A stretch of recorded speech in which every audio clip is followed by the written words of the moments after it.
Para mí Casi Famosos define perfectamente lo que es el hambre periodística y la búsqueda constante. Era una película de la que quería hablar hacía muchísimo tiempo, pero no encontraba a nadie. Tuve algún intento con Cameron Crowe, pero sin que prosperara. Finalmente conseguí no una, sino 2 notas con el jefe de producción y con uno de los protagonistas, con uno de los Stillwater, que me respondieron cómo fue trabajar en esta película que ya cumplió 20 años. Todo no se lo pierdan en este informe especial sobre Casi Famosos. We now return to Mira Akien and Contre with our latest interview. You know who Mark is? He plays the bass player in the film. Yeah. So Mark and I were musicians back in Canton, Ohio, 40 years ago, 35 years ago. So one of the reasons why I got casted in the film primarily is because of Mark, and he recommended me because we had both been musicians together. So we came into the film as actual professional musicians compared to Billy and Jason. So I guess that was the appeal. I mean, we brought some real life, acting, real life parameters to the film. I think that's what Cameron was looking for as well. To have some hands-on, real life musicians partake in the film to bring some realness to it. I thought it was a really good script. I thought that we had great talent on it.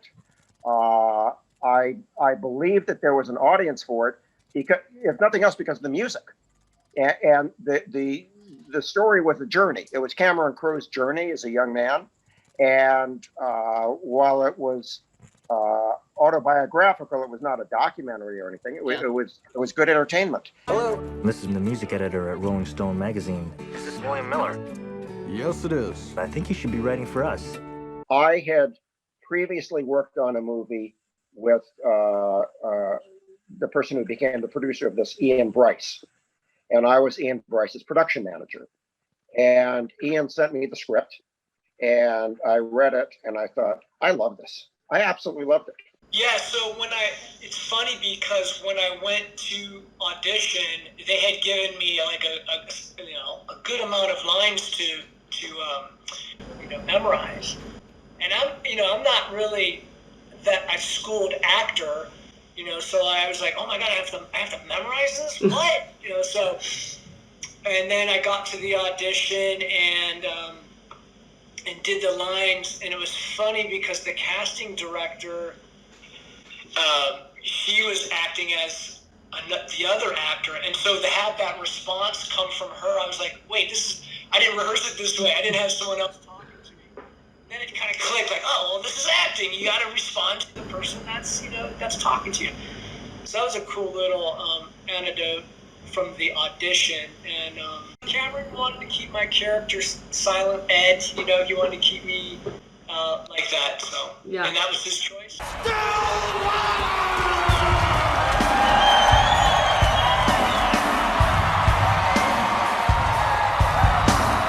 Did they play? Did they actually play? Because I was trying to figure that out. If they were playing, they mimic quite well.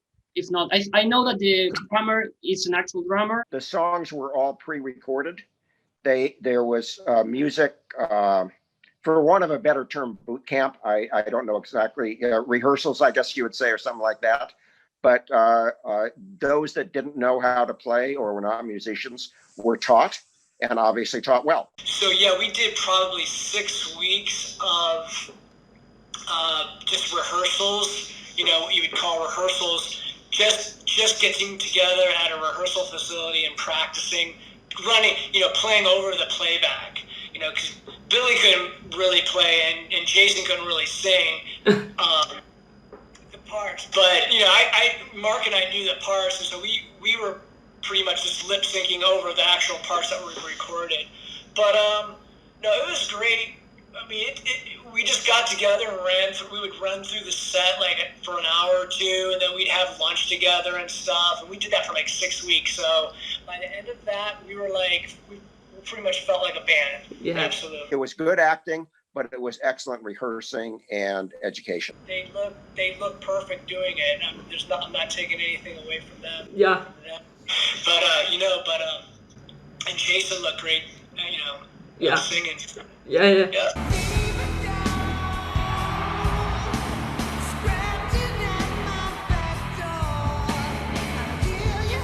Did you base your character on any actual drummer, like trying to? I think a lot of John Bonham, as far as what Led Zeppelin's drummer John Bonham. I think he wanted me to kind of go that route. He was a huge, Cameron Crowe's a huge Led Zeppelin fan and stuff. And then as far as anything else, I'm not really sure. Maybe the drummer from Heart, I think he was trying to maybe manipulate a little bit into my character, but I'm not sure. Yeah. It's just hearsay. Yeah. In the script, it indicates what music will be included. All the scripts do that. So it's not just something picked out of the blue at the end. It really resonated with me. On this one, we had a music producer, also studios, legal departments. A lot of people are involved. Now, having said that, Cameron has had and has excellent contacts in the entire industry. So they were willing to be part of it because they thought it was a story that was worth being told.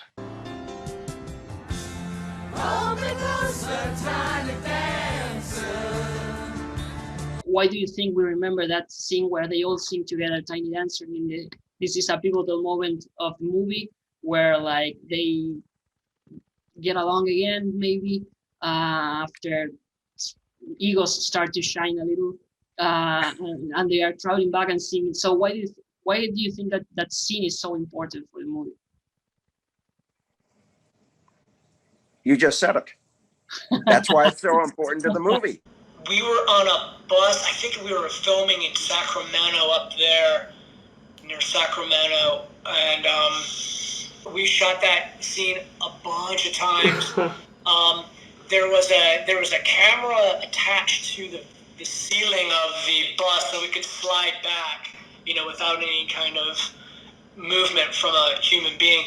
And they just filmed each person, and I really didn't know what I was supposed to be doing.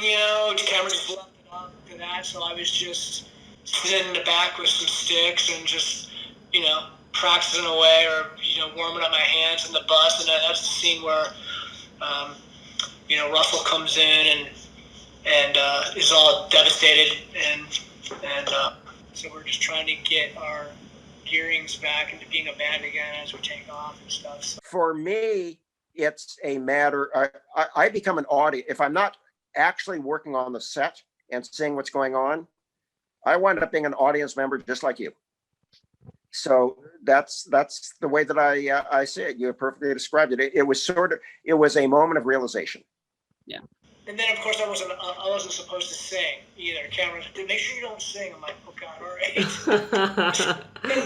It seemed kind of odd, but it's like, all right. I have to go home. Count the headlights on the highway. You are home. Again, Patrick, I think he caught the essence of the journalist, the young journalist that fears nothing and dreams of everything. And it's well, that was him. I mean, that was Cameron Crowe. So he's directing somebody who is playing him. Yeah. So he's going to nail that one. I really wasn't in on those conversations, but I knew he was very particular, and it took a lot of time with Patrick. And for a film back in 1999, 2000, when we were filming, it was a 6-month shoot. That's a long time to be shooting. So he was I know that Cameron was very particular about how he wanted to portray himself through Patrick. And so he did take a lot of time off camera with Patrick, and just the schooling as far as music. Let Patrick know who Led Zeppelin was, and Black Sabbath, and the Allman Brothers, and the Eagles, and all those bands were, because he didn't grow up listening to that. He was a young kid. So it took a lot of development. Yeah.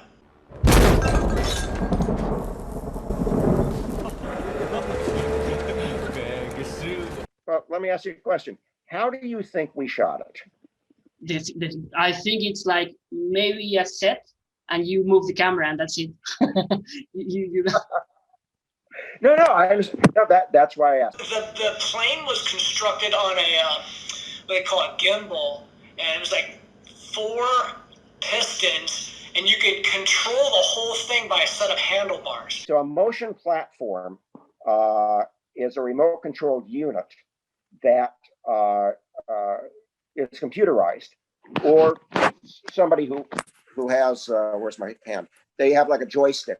The special effects department built a mock-up of the interior of the jet, and the camera was not attached to that. The camera was, if I recall correctly, the camera was separate from it. It was pretty real life. I mean, it was moving all over the place. Once we hit turbulence, it felt like turbulence in an airplane. Because I travel a lot in my profession anyway, and we have hit some turbulent times flying, and it felt exactly like that. So I don't know how they manipulated the plane to be so real life, but they did, and it was pretty scary. Yeah. And it was real, and it was lifelike, and so we got really into that moment of possibly losing our lives on the airplane, and so it really worked. Special effects had this set piece on a motion platform that they were able to jerk all over the place. So the cast was really bouncing around like you saw them. That was not acting. That was holding on to life. Fuck it! I'm gay! My line was scripted as I'm gay, but then when we ran through it, I added the fuck it, I'm gay. And Cameron just loved it. Yeah. So we kept that curse word, and I've got a horrible mouth, so it just I am a golden god!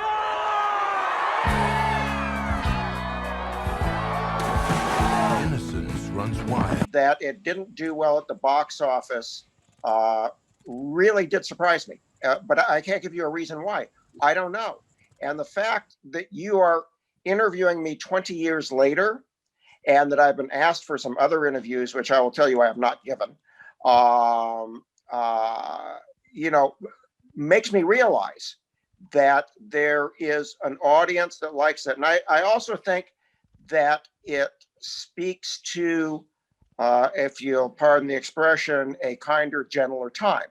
I think it was a time of innocence, which the band admits it was innocent. And I think that people now look back with a bit of nostalgia, an appreciation for the music, appreciation for the movie, which is it's a solid film. There's nothing wrong with it. It doesn't have a weak moment in it. When I was asked to be a part of the film and stuff, I never would think that would have this kind of status so much longer, but everybody talks about it, and once I let people know that people that I meet that I was in that film and stuff, they're just over ecstatic about that film and how much it meant to them, and they quote the lines and they remember the scenes. It's pretty remarkable, that I was able to be a part of that. It stands the test of time. There have been so much growing of rock and roll music from the 50s and where it has gone in the 60s, the 70s, the 80s, the 90s, and up to today. And I think that people may very well want to look back and say, wow, that was a cool time. And that music has endured to this day. Rock and roll music is kind of like, it seems like it's kind of fading, at least in our country, and it keeps it alive. Almost Famous is a movie that keeps that genre alive, and you can look back at it and it's like, this is the way rock and roll was back in the day. Now, music has evolved, but not everybody likes the way it has evolved. So I think this speaks to the 60s and 70s music and kinds of musicians and what went on. And also, it speaks directly to what I think of, and I think the movie expresses, sort of the death of innocence of rock and roll.